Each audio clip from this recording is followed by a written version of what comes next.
Yes, we should talk about our engagement, Carolyn says, if you'd like. She sits back. I would, Andrew says. This has been a wonderful night.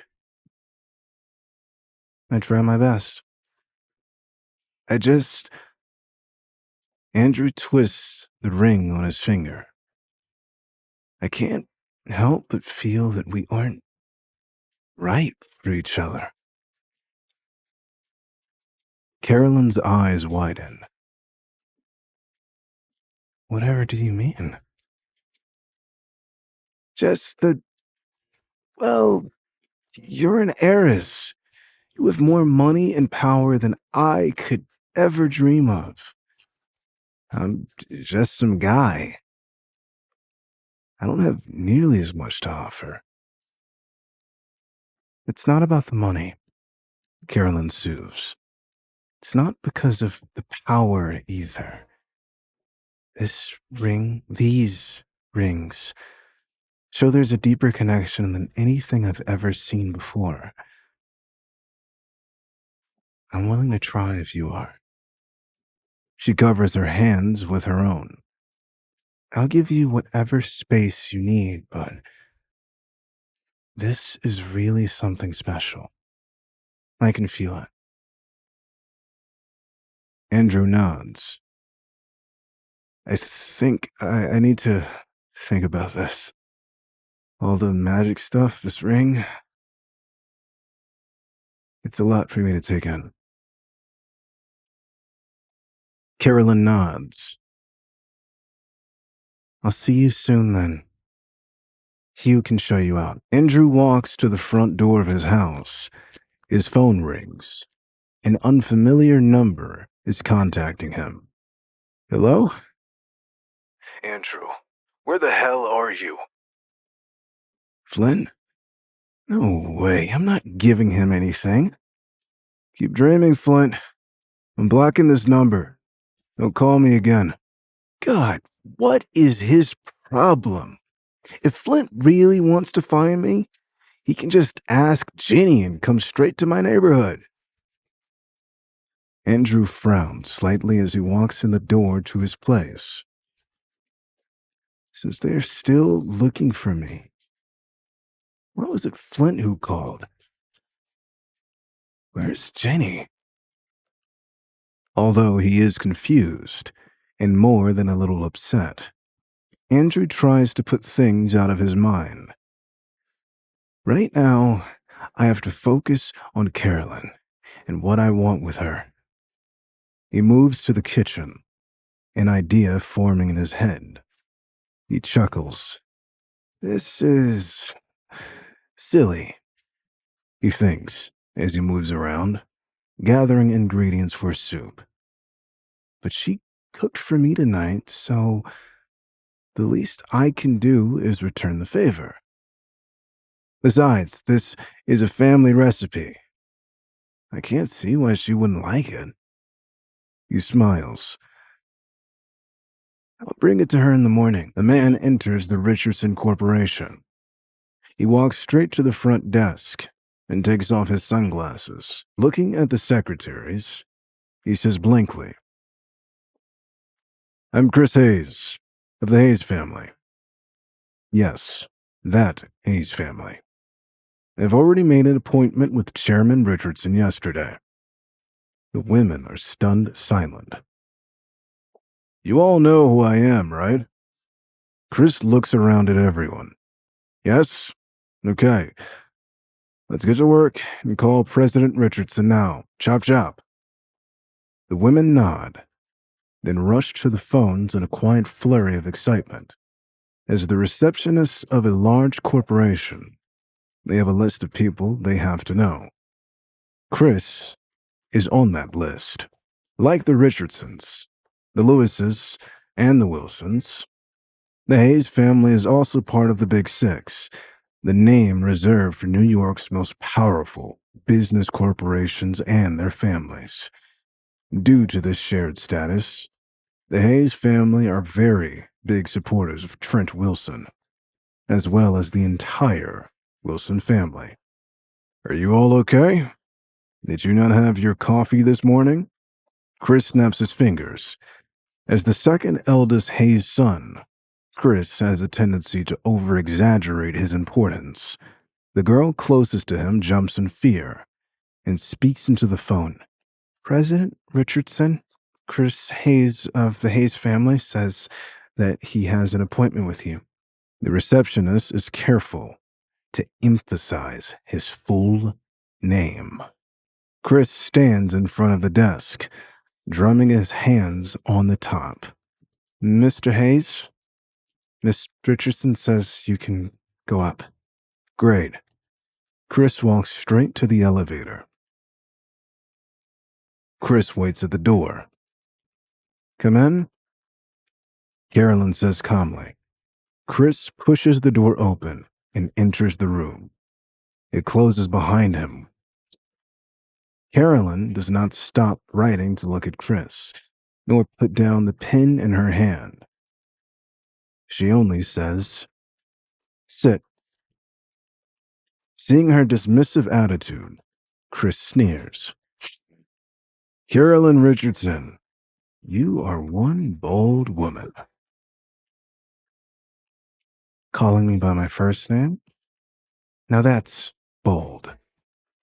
If you don't respect my rank, I can get someone to chase you out.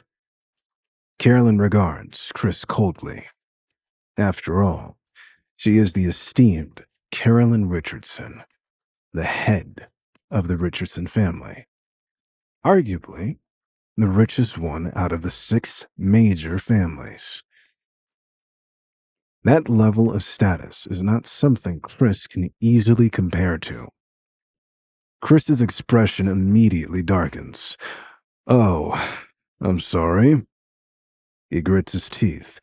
My sincerest apologies. No, I'm cut from the same cloth as your father.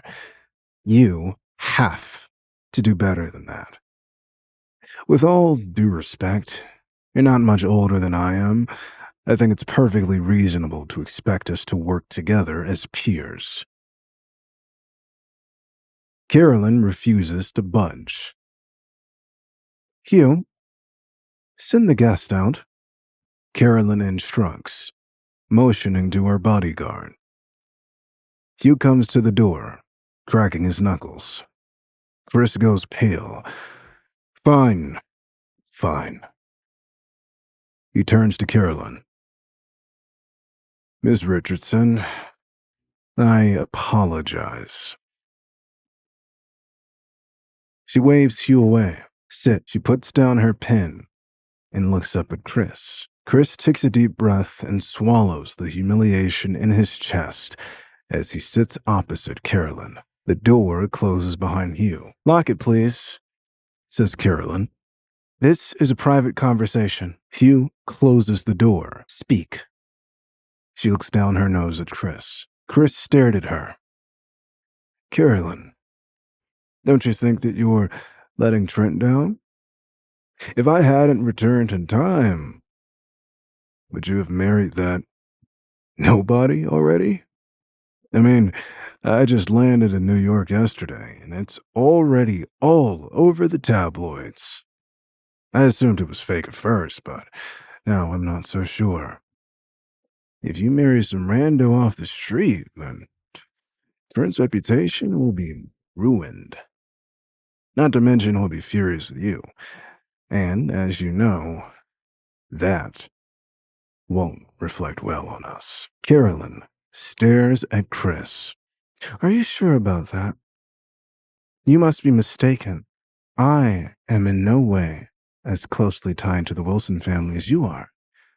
I have no obligation to marry their son. This makes Chris furious. Miss Richardson. Don't be ridiculous. When your father died, there was no one left for your company to rely on. With just you running this place, what makes you think you had the right to keep your spot in Manhattan? Didn't you have to rely on the support of the Hayes and Trent to do that? Support? Do you really think I didn't know anything about the Jaegers last year? How they cheated our family? And how the Hayes were behind it? You don't cheat my family and expect to get away with it. Chris's expression immediately turns ugly. The Jaegers stole that project from us, and the Hayes were our allies. How else could the Jaegers have intercepted that project if not from getting information from the inside? But Chris's confidence falters. But in these 10 years, the Hayes family has helped you so much. Trent has helped you so much. Do you really want to say that's all been a lie? How funny.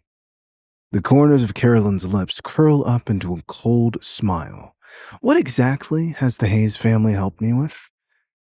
The business world is all about benefits. Think of it like a starving man at a feast. It's all about getting a slice of that pie. You do whatever you have to get fed. And if you don't eat, you die. If I hadn't let you eat off my plate, do you think those ugly, so-called friends of yours would have cooperated? Chris's expression turns even uglier. As for Trent Wilson, I can't see how he helped me. She sneers at Chris. Did he stop you guys last year? Or did he speak up for me when you were all fighting for the scraps my father left behind? Chris stares at Carolyn, having nothing to say. When Carolyn's father had passed away, the rest of the Big Six fought to divide the Richardson Corporation's power. At that time, Trent Wilson had not chosen to stand on Carolyn's side and fight with her. He didn't participate at all. Instead, he had gone overseas. But even after Trent had achieved so much, he always found a way to give the Richardson Corporation. Carolyn interrupts Chris and sneers, her eyes full of disdain. Chris, do you think I don't know what happened last year? Chris's mouth closes with a snap. It's fine if the Hayes family are Trent Wilson's lackeys. Carolyn continues calmly. But don't expect to drag me down. I'm not interested in leaving the table. Chris looks as if he had just watched Carolyn kick his puppy. He looks utterly beaten down. The Hayes family had recently announced to the public that they had intended to work with the Wilsons as collaborators. But with Trent's meteoric rise in power and influence, the news ran with the story that his family were working for Trent, not with him. We're not lackeys. You should see what some magazines are saying. Some people are expressing jealousy that we struck a deal with him so fast. He sits back, some of his confidence returning. Only you would believe something so instantly incriminating, Carolyn. Must be a habit, since you're used to your dirty laundry being aired out every week. Carolyn grits her teeth. You will address me with respect, Chris. Don't think you can treat me like that. Just because you're a son of the Big Six doesn't mean you're above consequences. Let's leave it to a woman to make things complicated. You know, the only reason I had to come here was to grovel. My family needs as much power behind us as we can get in the wake of this whole Trent thing. If I don't do this, then we won't be enough to incentivize the collaboration with the Wilsons. So, you are asking for a favor. I was wondering when you'd cut this and tell me the truth. Yeah, listen, I was hoping you'd be engaged to Trent because it would make us look better. If you're with him and I convince you to work with us, We could tell Trent we were friendly with his fiancée. A big, happy three-family merger. Everyone wins, gets the pie, whatever you said earlier. He looks up at her from his seat. What do you say? Carolyn snaps her fingers. Chris jumps in shock as a blade is pressed against his neck. The steel is cold, far too cold to be anything normal. Who is this? Where did this come from? Is this a threat? Don't move. Carolyn points at the woman standing beside Chris. If he keeps pushing that deal. She purses her lips, staring at Chris. You still want my answer? No, Miss Richardson. She nods to the woman. Take him out of here. Don't waste my time. Yes, my lady. The woman nods and pushes Chris forward in his chair, wrestling him to a standing position. As they walk to the door, Hugh enters the room, smiling warmly. Mr. Hayes, this way. The elevator is occupied at the moment. Follow me to the stairs. There is a coldness in his eyes, telling Chris that this was not a request. It was an order. Chris does not struggle as he's led out of the room. We'll talk again, Carolyn. He spits. I'll make sure of that. Carolyn sighs as his footsteps fade. The woman returns to the room, brushing off her hands. Genevieve? Thank you, Carolyn says. Don't mention it, miss. The old woman touches her arm, sitting with her at the large office table. By the way, will it be your anniversary with Hugh soon? Carolyn suddenly remembers, desperate to change the subject. Oh, no. Miss Lawson laughs. We're too old for such celebrations. Nothing big. I just wanted to see when you'd like some time away. Miss, you're too kind. Really, it's all right. I'd rather help you grow your relationship with that Mason boy first. She smiles. Carolyn smiles. Ugh, don't tease me. I'm working on it. My lady, I've known you for a good many years now.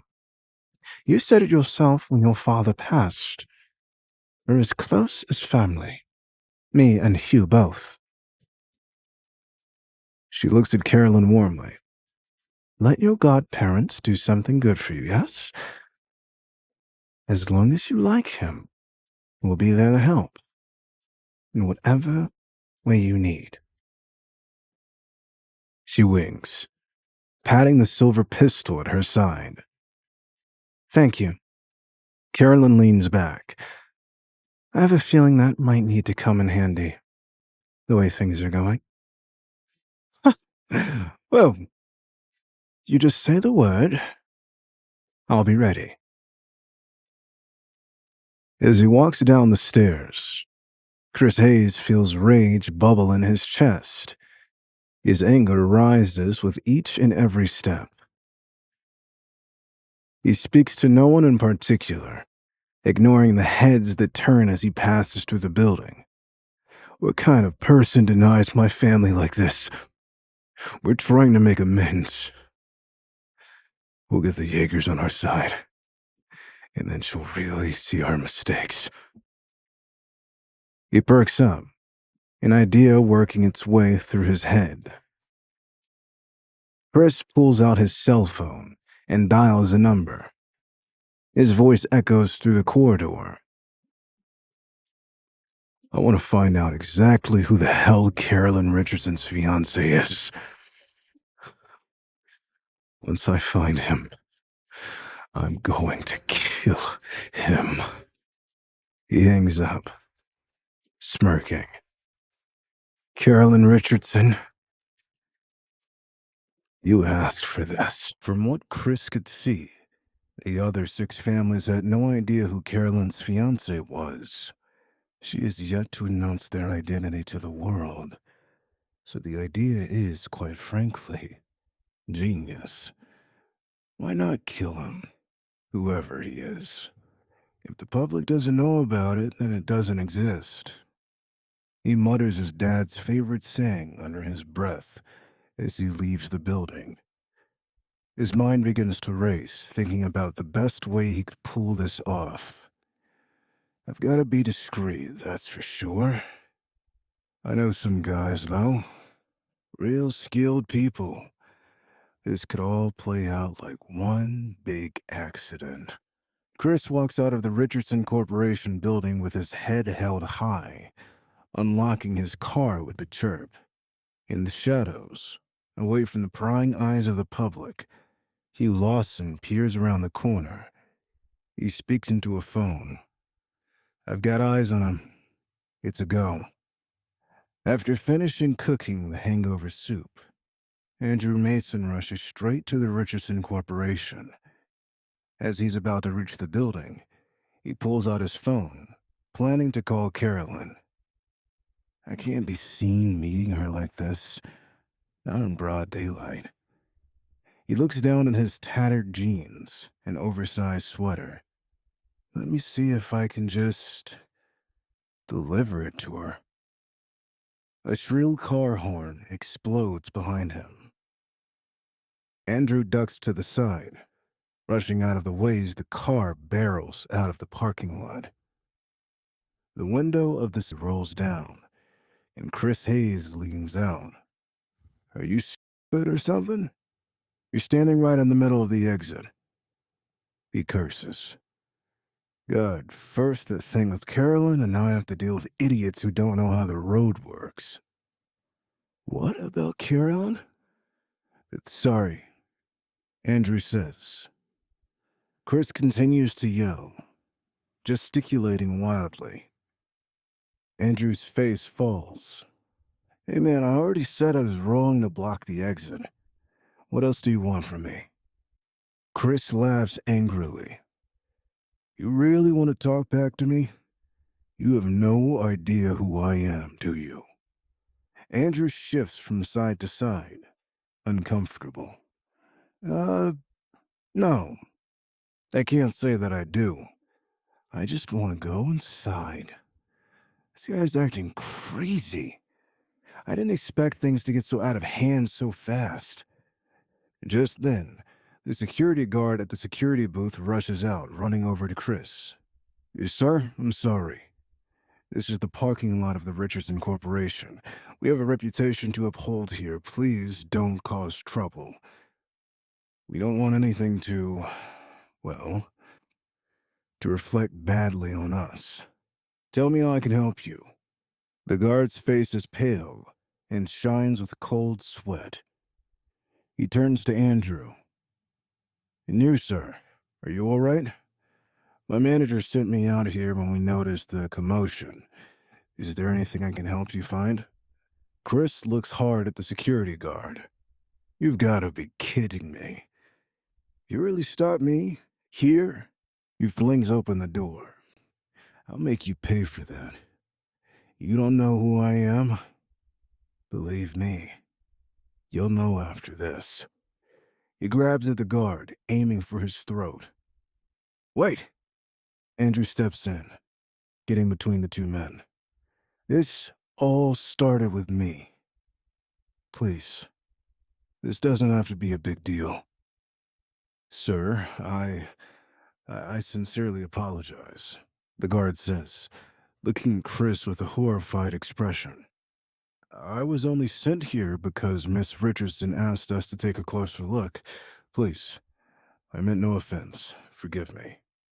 He is so far leaned over that he very nearly bows to Chris. At the mention of Carolyn, both Andrew and Chris stop moving. Then Chris steps back. All right, I'm not going to hurt you. His tone is suddenly light and casual.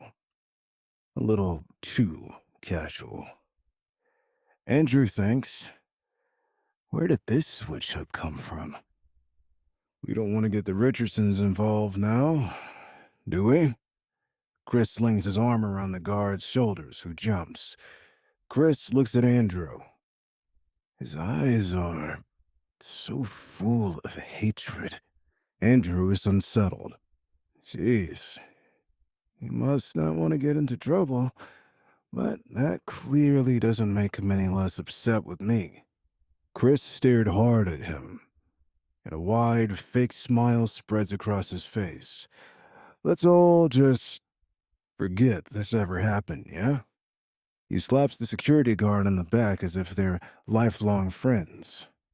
You have a good day now.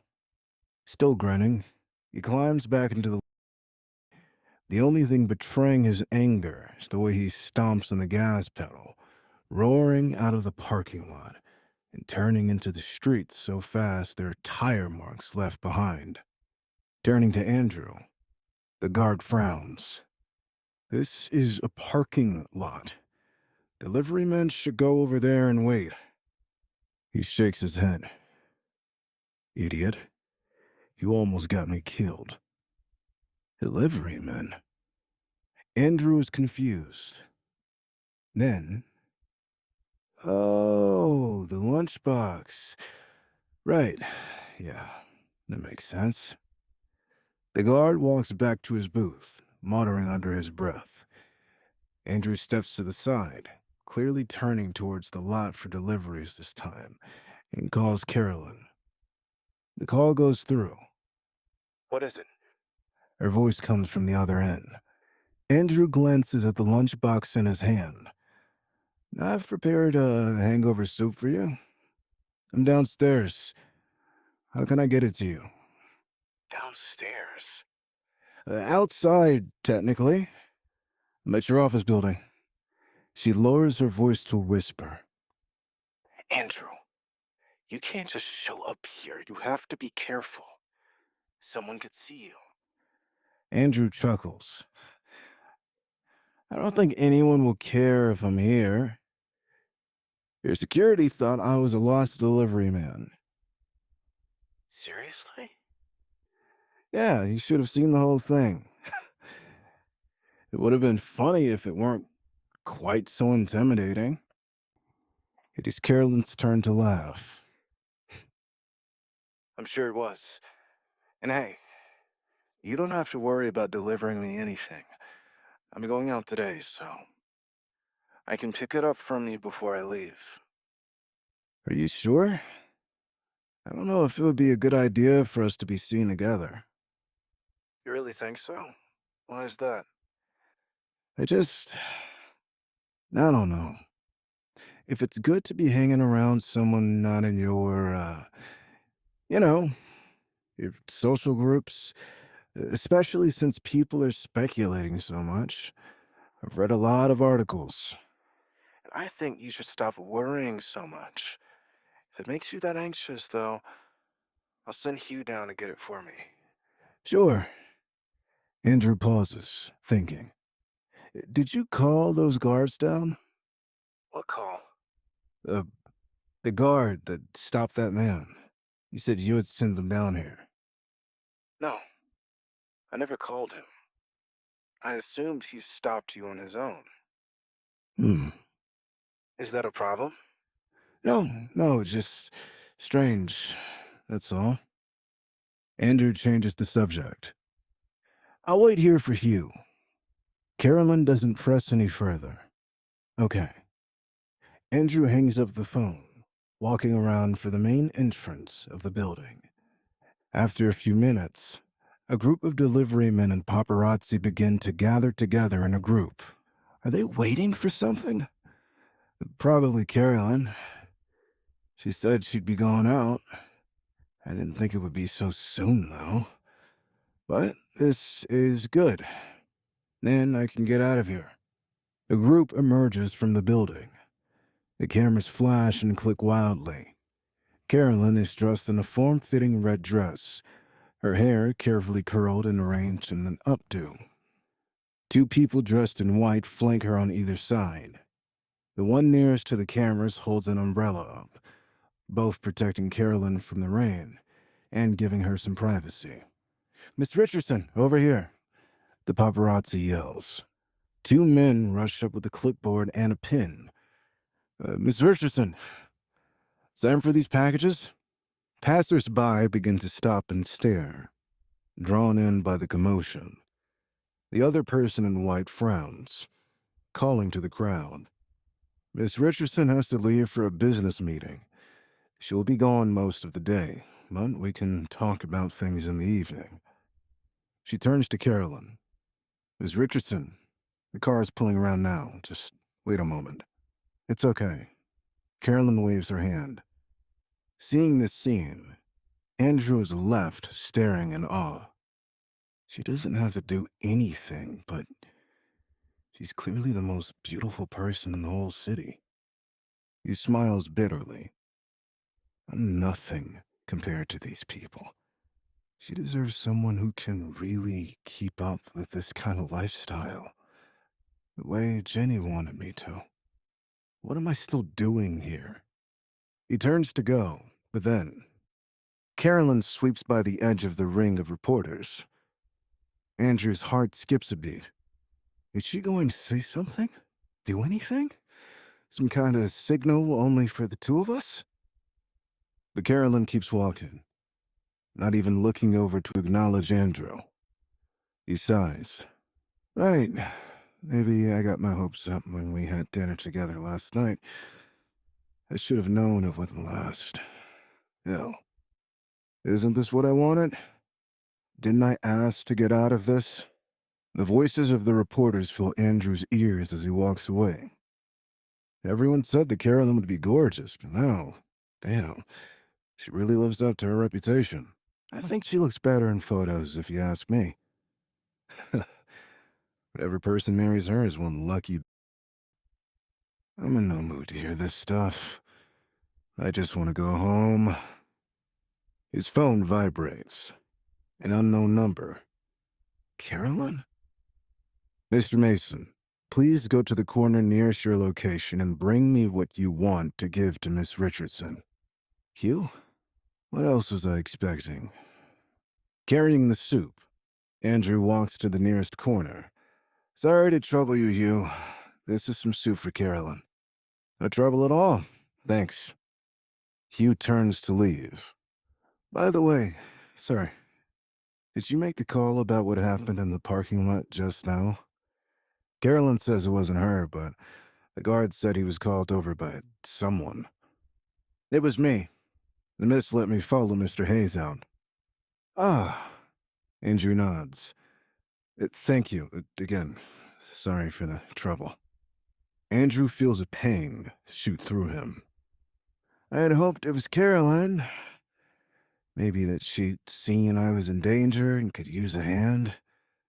Mr. Mason, Hugh calls. Yes? That ring on your finger. Where'd you get it? This? Andrew raises a hand, pointing to the simple silver band. I found it one night at a Goodwill. That'd look nice. Hugh nods. All right then. You have a good one. What was that about? Andrew walks away, confused. Hugh puts his phone to his ear. You got a photo? Yeah, of the ring. Miss Richardson's father had one just like it. Yeah, I know. Keep an eye on it, will you? Andrew was in a daze on the way back home. I can't stop thinking about how she just looked right past me. It was like I didn't exist to her. Andrew sighs at the thought. Don't think too much about it, he mutters. Carolyn didn't care about him. She would be able to get rid of him whenever she wanted. No reason to continue with getting engaged now. He still couldn't shake the feeling of disappointment. His phone suddenly vibrates again. A text? Another unknown number. Andrew, I'll be waiting for you at the Leaning Spoon Bistro. I suggest you come immediately. If you don't, I'll track you down. Don't forget, I know where you live. My sister deserves that house. Andrew rolls his eyes. Of course, even after I blocked his number, Flint still found a way to contact me. Andrew's face darkens. Guess I'm going to dinner. The Leaning Spoon wasn't too far from his neighborhood. Flint probably found this place through Jenny. No, that can't be it. He wouldn't choose a place nearby just because I live in the area. Or likely, he just staked out a spot near the subway and waited to see where I'd go. It's the middle of the day, right after the lunch rush, so the business is starting to slow down.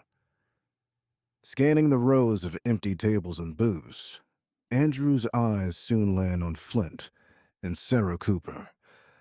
Okay, let's make this quick. Not bothering to sit, he leans against the back of a chair. What do you want? Both Flint's and Sarah's faces darkened. You're not even going to sit? What? You don't want to give us common courtesy? Not particularly. I'm not here to start a fight. I just want you to say your piece so you'll let me leave. Flint rolls his eyes. The waiters are staring. Just sit. Don't be rude. Andrew does. Shouldn't someone like me not even be seen with you? Why'd you want to meet here anyway?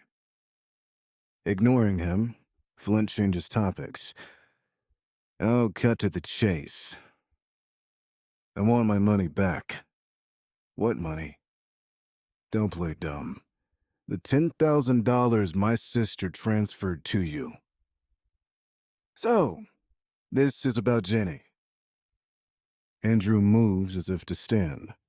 Just talk to her yourself then. Don't waste my time. But it's my money anyway, and it's impossible for me to return it. If you want to get the $10,000 back, you'll have to send Jenny to take it back. Or take it yourselves. I'm done here. Andrew stands. Ugh. Don't even mention my sister to me. She's such a... Flint scowls. Andrew is stunned. What? They were just so close.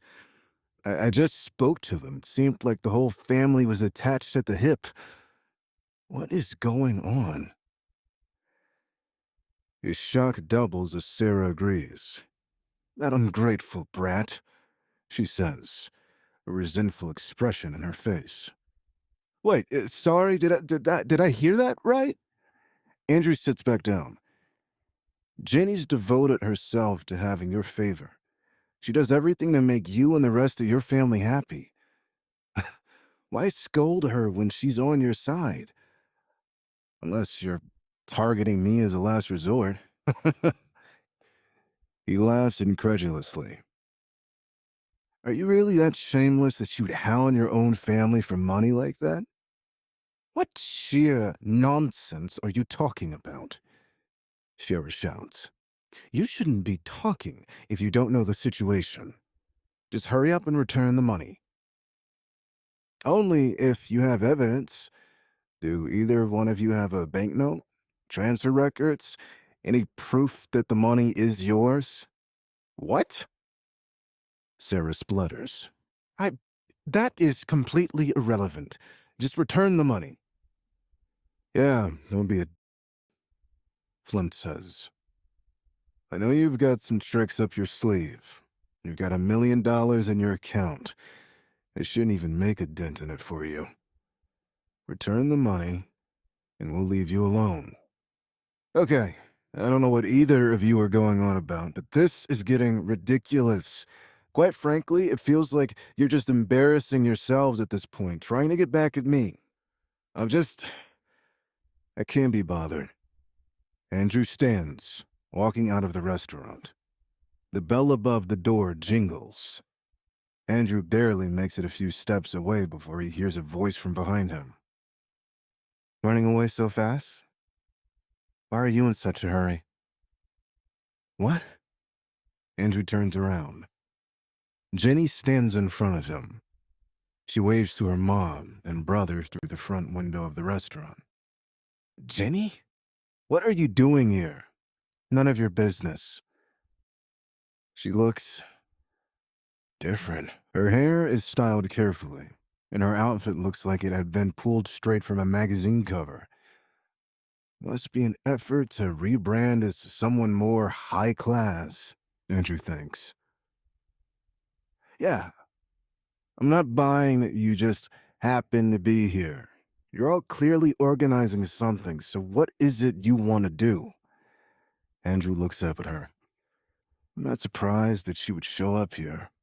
After all, she was the one who had been behind the whole intervention. What's surprising is that not only would she let her parents insult her, she would continue to work with them after the fact. What do I want? Jenny's lips curl into a cold smile. I want you to die. Andrew is flabbergasted. I beg your pardon? Jenny smirks. Then beg. Andrew throws up his hands in frustration. Okay, I'm not standing around if you're just going to insult me. I had hoped for a civil conversation, but I see that's not going to happen with any of you. Honestly, Andrew, it would be better if you just left. Jenny continues as if she had not heard him. Just keep walking, Andrew tells himself. I can't even be bothered with her. Don't think you can keep winning just because you won once, Jenny calls out. Andrew hears the click of her high heels as she walks to catch up to him. As she walks to Andrew's side, her tone turns vicious.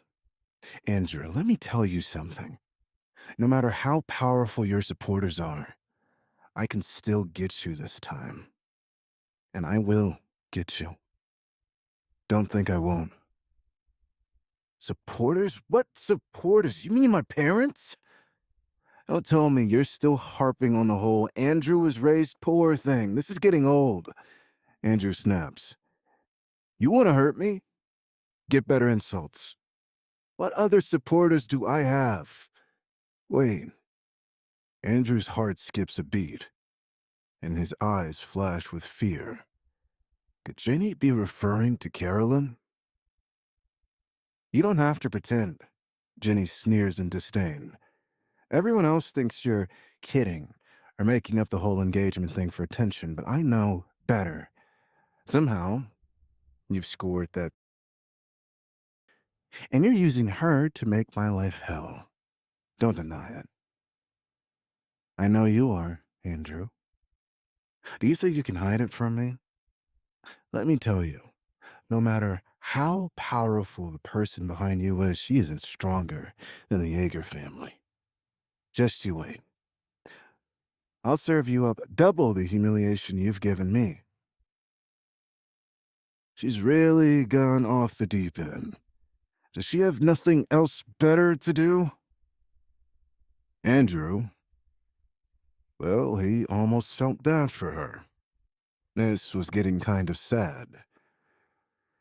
Regardless, he did not take Jenny's words seriously, and only heaved a sigh of relief. Even with all of her threats, it seems like Jenny doesn't know the full extent of Carolyn and the Richardson family's power. Otherwise, she would have realized that there is someone stronger than the Yeagers, and that Andrew is engaged to her. He smirks, holding the secret close to his chest. That's fine. I'll be sure to wait for that, double serving of humiliation. He walks on. Wait! Flint bursts through the door of the restaurant, running out to the street. Sarah's close behind. Jenny calls out to him, confused. Flint, what are you doing? Stay in the restaurant with Mom. We have to talk strategy. She huffs. Not that Mom would listen to me, but maybe with you there. Andrew stops in his tracks. Did something happen between Jenny and her mother, too? She would never have said that to Flint before. Flint widens his eyes in anger. Jenny, you've got a death wish if you think Mom is going to deal with you again. She pretty much said that you're dead to her. Jenny gasps. Andrew watches in shock as she launches herself at her brother, hitting and slapping every inch of his body she could reach. Ow, ow, oh, hey, stop. I just told you what Mom said to me. I don't think that's what's true. Liar. You're siding with Mom over this and you know it. You just want to go away and go to college using my money to pay for it. Sarah steps forward, trying to pull her children apart. Jenny, take your hands off of your brother. What are you doing? This is incredibly unladylike. Flint howls in pain. Mom, she's killing me. Andrew bites back a laugh. My God, they're really still like little kids. Sarah raised her voice. Jenny, you ungrateful daughter. What are you doing? This is your brother. I don't care. If he tries to hit me again, I'll go right to Charlie. See how you like it, having to answer to someone rich and famous. Charlie, Sarah says. Yeah. Jenny blushes, embarrassed. Charles Yeager. Both Flint and Sarah freeze on the spot, not daring to step forward. As Jenny sees this, a smug expression appears on her face, which immediately turns into arrogance. Wow, look at you two. I can't believe that's all it takes to shut you up. She crosses her arms. You both know we only got the money we did because of the house Dad left behind before he passed away. I gave Flint everything he has, and that's why he keeps expecting me to provide for him. That's just not going to happen anymore. I've got some very powerful names in my back pocket. You talk about me again, he'll face the consequences. Flint mocks her. Face the consequences? How powerful do you think you are? Didn't Charles Yeager only take you out for one date? Besides, anyone with eyes knows that he likes to see you are nothing special to him. He just wants one thing from you. We all know that. Stop fooling yourself into thinking anything different. So be it then. Flint and Sarah are stunned silent. Their expressions turn even uglier. Andrew could swear that Sarah was ready to launch herself at her own daughter as well. The hatred and anger in her eyes was so intense. We could have had a share of the loot. As your family, we're entitled to it. Ah, so Charles Yeager has taken an interest in Jenny. Andrew shakes his head, amused. This is going to be interesting. Flint seems to have thought of something. He suddenly looks very smug. Jenny, aren't you thinking a little ahead? 9 months ahead, maybe? Jenny blanches. What are you trying to say? Your pregnancy's has to still at home. If Mr. Yeager finds out that you're pregnant with James's child, I think you should think about the consequences. You might have much less power than you think. James's child? Andrew is shocked. If this gets to the Yeagers, then Jenny will be in big trouble for sure. What does it matter that I'm pregnant? And so what if it's with James? That doesn't change anything. Jenny sounds desperate. Flint chuckles. Charlie only wants from you. If you can't have that, he'll drop you. You'll lose your money and your reputation in one fell swoop. I'd watch your words if I were you. You need us. Don't think that you can make it alone. Listening to her son speak, Sarah's entire face changes. She lights up as if it was her birthday and Christmas morning all at once. This is her chance to get her daughter back under her control. Walking to Jenny, she sticks her hand out to shake. $100,000. We won't say anything. She looks at Jenny. You pay us. We'll keep quiet. You can social climb all you want. And we won't stop you. And you will have such a long way to climb. You should really consider my offer. It's just a couple 100,000. No big deal, really.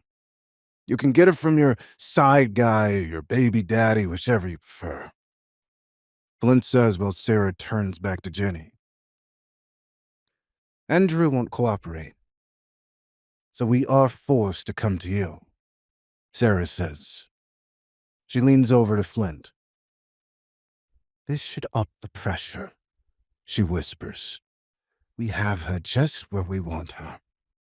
We'll be rich, one way or another, soon enough. Do you think I didn't see all this coming? Jenny reveals. What?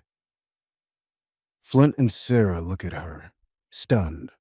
When you called me to ask where Andrew lived, I knew that you had been snooping around. You were still looking for money from him in whatever way you could find, especially since we broke off the engagement. I know you were going to force some kind of fee on him. I've lived with you my entire life. Jenny sneers. I know what you're like. You deplete one source of money, you go to the other. No luck with Andrew? Just come over to me. I've helped you before. Why on earth wouldn't I keep doing it? Not like I've ever had my own life to support. She laughs, tears welling in her eyes. I dealt with the wedding finances myself. I never told you, but there you have it. You get nothing back. It's been taken care of. So you can stop it or change it around. It's done. Phew, how could you? Sarah yells. Also, there's no need for you to worry about the baby. I already had an abortion yesterday. Jenny mocks Flint. Have either of you considered that maybe I don't care? I'm having fun. I'm doing what I want.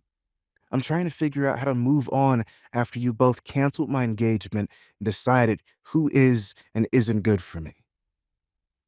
I loved Andrew. Oh, I love James.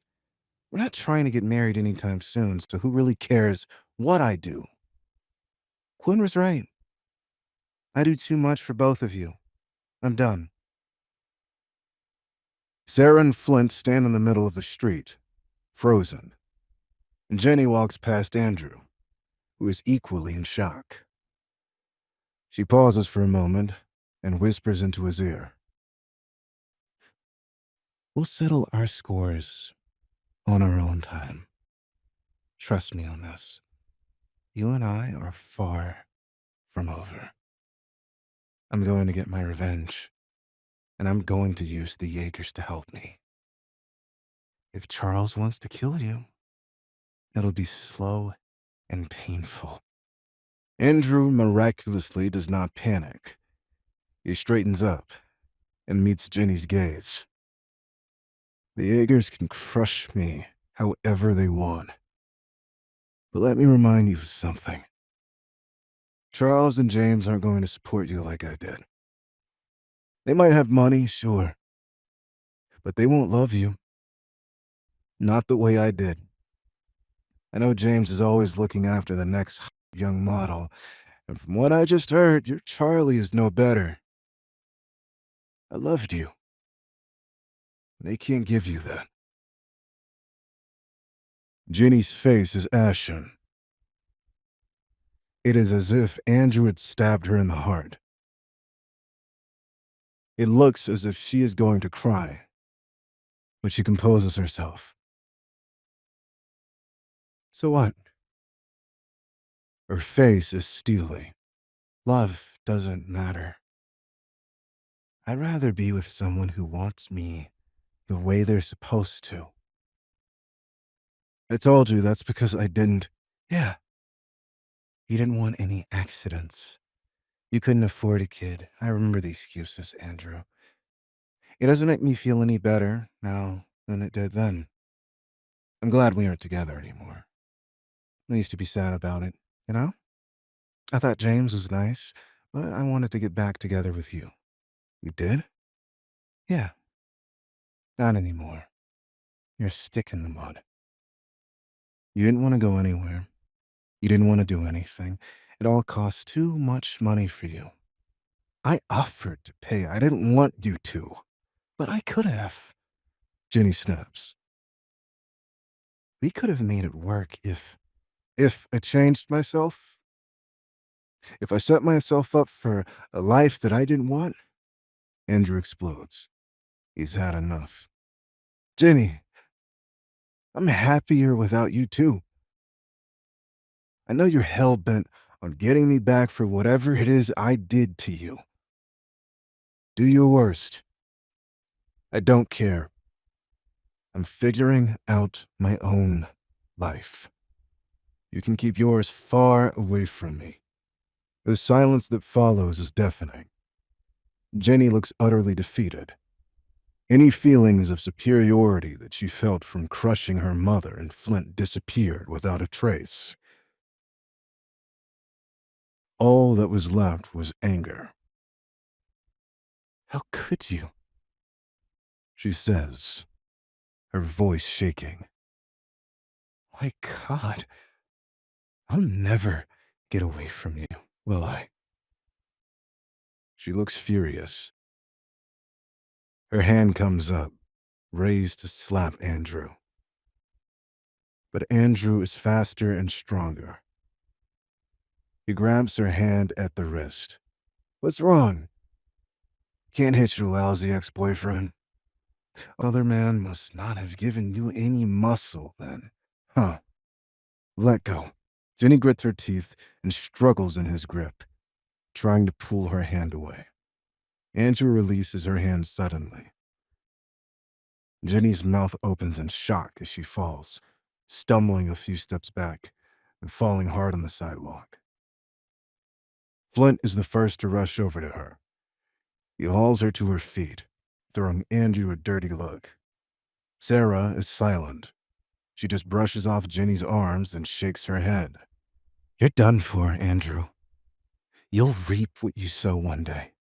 Andrew, all the fight gone out of him, turns around and leaves, his face expressionless. Meanwhile, Carolyn Richardson sits in a private room in the back of a fancy restaurant. The sun outside the window is still bright, but the white lace curtains block off most of it, giving the room an intimate feel despite the late afternoon time. Surrounded by her security detail and business partners, Carolyn sits at a table, her dress covered by a linen napkin. Her eyes are glazed over, and she seems to be off in another world as she picks at her plate of pasta. Miss Richardson? The people at the table exchanged worried glances. Miss, are you all right? Carolyn looks up startled. Before she can answer, there is a knock at the door. Miss, I'm back. Hugh slips through the doorway, closing it before anyone can peer in from around the restaurant. The interruption brings Carolyn out of her daze. Come in. Miss, Mr. Mason asked me to give this to you. Said it's some kind of soup. Hugh places the lunchbox on the luxurious dining table, which makes it look out of place. Okay. Thank you very much, Hugh. Carolyn smiles, looking at the lunchbox. After putting it down, Hugh says, Miss, would you like me to keep a closer eye on Mr. Mason? Why? Whatever for? Mr. Chris Hayes has started to investigate Mr. Mason's existence and whereabouts. If he finds out about the... Hugh looks at the table of people. The matter with his finances... I'm afraid it will be quite bad for Mr. Mason. Hugh gestures to Carolyn. Could you come with me, please? I'd like to discuss this in a more secluded area. Carolyn looks at her colleagues apologetically. I'm terribly sorry, but I have to follow. I'll return shortly. Please, make yourselves comfortable. Carolyn follows Hugh across the room, down into a hallway near the emergency exits. His voice is a low whisper. Miss, I apologize for disturbing the meeting, but I felt it important to make sure you know about this. Mr. Mason was seen wearing the ring your father wore when he was alive. He lied about where he got it, but it's likely that this Andrew Mason fellow will get recognized, although the chances of that happening right now are slim. Carolyn frowns, thinking.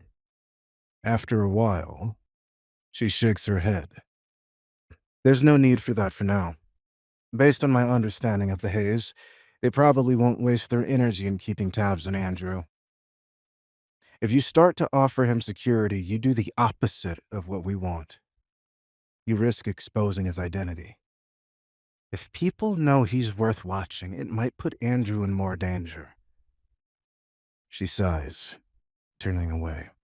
If Andrew was willing to appear openly, it would allow me to protect him better, but he doesn't want to cause a scene, and I can't say I blame him.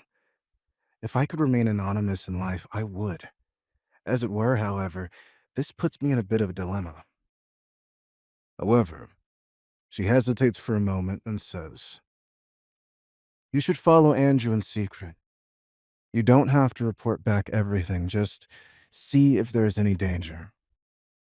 If there aren't any active threats to him, then don't worry. I just want you there to keep him safe in case anyone tries anything. Okay. Hugh nods. If I'm protecting Mr. Mason, then I have to shift the duty of your protection to Genevieve. Okay. Carolyn nods as well. Suddenly, Hugh's face shows hesitation. Carolyn notices. What's wrong, Hugh? It's just this instinct I have. A gut feeling. I don't know if I should say I don't want to be wrong or influence you one way or another. Please, go ahead.